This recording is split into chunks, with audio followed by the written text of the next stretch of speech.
உங்க பெஸ்ட் அப்புறம் ரொம்ப பெருசா சாம்பல் நெத்துல ரொம்ப சாப்பிட்டா இருந்தா நீங்க சரியான கதைக்குள்ள வந்திருக்கீங்கன்னு அர்த்தம்.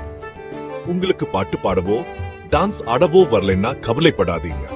உண்மையான பலம் வேர் உன்னுள்ள இருக்கி. கருணைதான் ஜெயிக்குங்கிற கதை கேட்க நீங்க தயாரா இருந்தா சூடவே இருங்க. ஒரு காலத்துல ஒரு பச்சை பசேல்னு இருந்த காட்டுல வருஷம் வருஷம் நடக்கிற திறமை போட்டிக்கு எல்லா விலங்குகளும் ஒன்னு சேர்ந்தாங்க. சிங்கம் கர்ஜிச்சது, என்னோட பலமான கஜனையால நான் ஜெயிப்பேன். நரி சிரிச்சுக்கிட்டே சொன்னது, தந்திரம் தான் என்னோட ஸ்பெஷாலிட்டி. மயில் தன்னோட தொகையை விரிச்சுக்கிட்டே, அழுகுதான் முக்கியம். ஆனா யானை அது சும்மா அமைதியா சிரிச்சுக்கிட்டே, நான் என்னோட வழியில என்னால முடிஞ்சதை செய்வேன்னு நினைச்சது.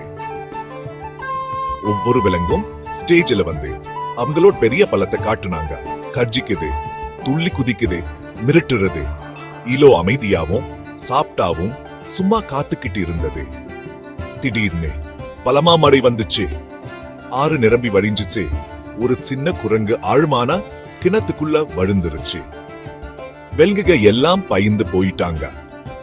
ஆனா ஹீலோ யோசிக்கவே இல்லை. தன்னோட பலமான தும்பிக்கையா குரங்கை பத்திரமா மேல தூக்குச்சு.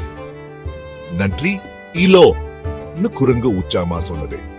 சத்தம் போட்டுக்கிட்டு இருந்தா சூட்டம் கூட ஆச்சரியத்துல அமைதியாயிடுச்சு. கடைசியில வயசான புத்திசாலி சிறுத்தை அறிவிச்சு, புகழ் மறைஞ்சு போகும், ஆனா உண்மையா கருணை எப்பவும் நிலைச்சு நிற்கும். எல்லா விலங்குகளும் இலோவை சுத்தி நின்னாங்க.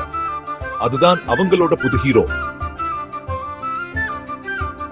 எல்லா காட்டுலயும் எல்லா இடத்துலயும் அமைதியான தைரியமும் திறந்த மனசும் எப்பவும் ஜெயிக்கும். அதனா ஜாபகம் வச்சுக்கோங்க.